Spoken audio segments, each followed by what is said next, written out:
Hi friends, आज मैं आपको गुमशुदा परी की एक कहानी बताने वाली हूँ। तो चलिए देखते हैं। बरसों पहले परी लोक में प्रेरणा नाम की एक परी अपनी बेटी पुष्टि परी के साथ रहती थी। प्रेरणा परी बहुत ही स्ट्रिक्ट थी। वह हमेशा हर चीज में पुष्टि परी पे रोक टोक करती रहती और पुष्टि परी पे सिर्फ अपना ही हुक्म चलाती। प्रेरणा परी कभी भी पुष्टि परी की दिल की बात को या उसे समझने की कोशिश भी नहीं करती थी। वहीं पुष्टि परी को भी हमेशा जैसा प्रेरणा परी कहे वैसा ही करना पड़ता। इसीलिए प्रेरणा परी के ऐसे बर्ताव से पुष्टि परी हमेशा बहुत ही परेशान, डरी डरी और सहमी सी रहती थी। एक दिन परी लोग की सभी परियां पृथ्वी पे घूमने जा रही होती है। तभी उनमें से हेता नाम की एक परी कहती है, अरे हम सब तो पृथ्वी पे घूमने जा रहे हैं, चलो ना हम पुष्टि को भी अपने साथ ले जाए। आखिर वो भी तो हमारी सहेली है ना। चलो हम सब उसके घर जाकर बात करते हैं। उसके बाद सभी परियां पुष्टि परी के घर जाती हैं। तभी प्रेरणा परी सभी से कहती है, क्या हुआ तुम सबको? ऐसे इतनी सज सवर कर कहाँ मटकने जा रही हो और यहाँ क्यों आई हो? बताओ मुझे। प्रेरणा परी के मुंह से ऐसी बातें सुनकर सभी परियों को बहुत ही बुरा लगता है। तभी हेता परी कहती है, प्रेरणा आंटी, पुष्टि कहाँ है? आज हम सभी परियां पृथ्वी लोक घूमने जा रही हैं, इसीलिए हम पुष्टि को भी अपने साथ ले जाना चाहते हैं। क्या तुम सभी पुष्टि को अपने साथ ले जाना चाहती हो? नहीं, पुष्टि तुम लोगों के साथ कहीं नहीं आएगी।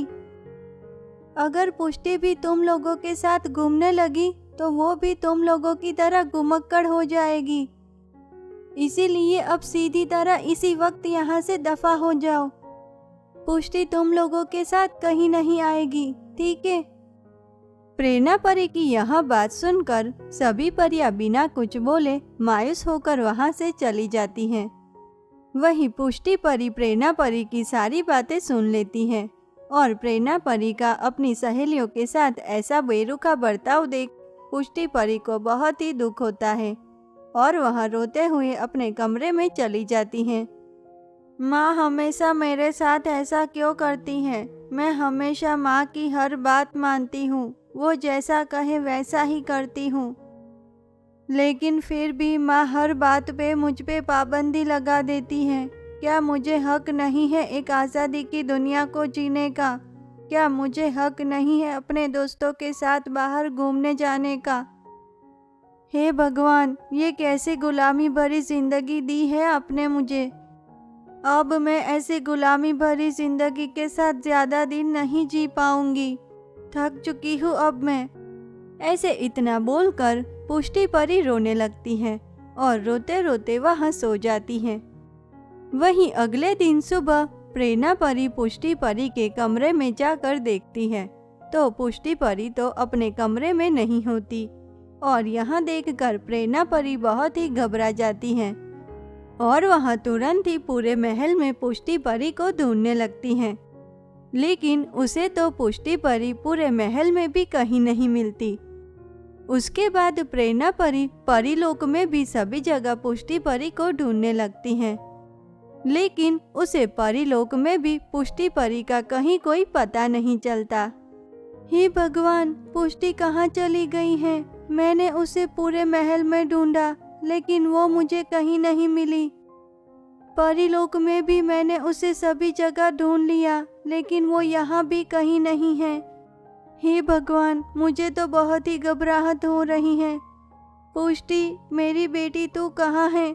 कहाँ गुम हो गई है तू? मेरी प्यारी सी बिटिया, कहीं किसी ने किडनैप तो नहीं कर लिया ना मेरी प्यारी सी बिटिया का? इतना कहकर प्रेरणा परी जोर जोर से रोने लगती हैं।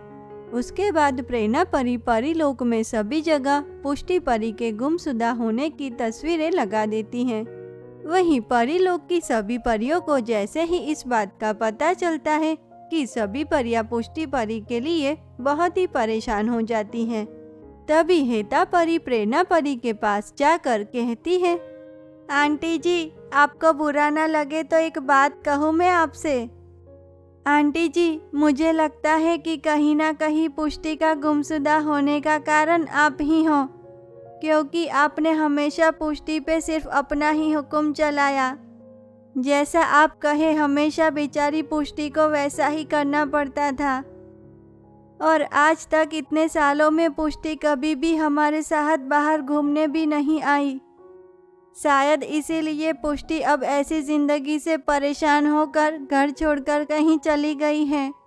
हेता परी की यह बात सुनकर प्रेरणा परी बहुत ही दुखी हो जाती है और वह रोते हुए कहती है, हाँ हेता बेटा, मुझे भी यही लगता है कि शायद पुष्टि के जाने का कारण कहीं ना कहीं मैं ही हूँ। शायद मैंने पुष्टि के साथ कुछ ज्यादा ही सख्ती से बर्ताव किया और आज उसी का परिणाम मुझे मिला है। लेकिन बेटी, आज मुझे मेरी गलती का कहीं ना कहीं पछतावा है। पुष्टि बेटा, एक बार मुझे माफ कर दो और वापस आ जाओ। प्रेरणा परी के इतना बोलते ही पुष्टि परी अचानक वहां आ जाती है और वह कहती है, सच माँ, आप सच बोल रहे हो? क्या अब से आप मेरे साथ ऐसा सख्ती भरा बर्ताव नहीं करेंगे? वादा कीजिए मुझसे। माँ, मुझे माफ़ कर देना, मैंने ऐसे झूठा गुमशुदा होने का नाटक किया।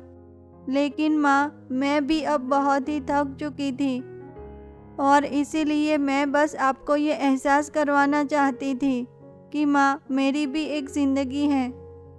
मैं भी अपनी ज़िंदगी को खुल के जीना चाहती हूँ और बस इसीलिए मैंने हेता के साथ मिलकर मेरा गुमशुदा होने का नाटक किया। माँ, मुझे माफ़ कर दीजिए। पुष्टि बेटी, माफ़ी तो मुझे मांगनी चाहिए तुमसे। मैंने इतने साल तुम्हारे साथ एक गुलामी और सख्ती भरा बर्ताव किया, तुम पे हर चीज़ में रोक टोक की। इसीलिए बेटी, तुम मुझे माफ़ कर दो। अब से मैं कभी भी ऐसा नहीं करूँगी और हमेशा तुम्हारी एक सहेली बनकर रहूँगी। ये मेरा वादा है तुमसे। प्रेरणा परी की यह बात सुनकर पुष्टि परी तुरंत ही अपनी माँ को गले लगा लेती है। वहीं उस दिन के बाद से ही प्रेरणा परी पुष्टि परी के साथ बहुत ही प्यार से रहने लगती हैं और वह पुष्टि परी की हर बात और इच्छाओं को भी समझने की कोशिश करती हैं। तो दोस्तों, इस कहानी से हमें यह सीख मिलती है कि एक माता पिता को कभी भी अपने बच्चों के साथ सख्ती भरा बर्ताव नहीं करना चाहिए और हमेशा अपने बच्चों का एक दोस्त बनने की कोशिश करनी चाहिए, जिसे बच्चे अपने मन की हर बात और परेशानी को मन खोलकर बता सके।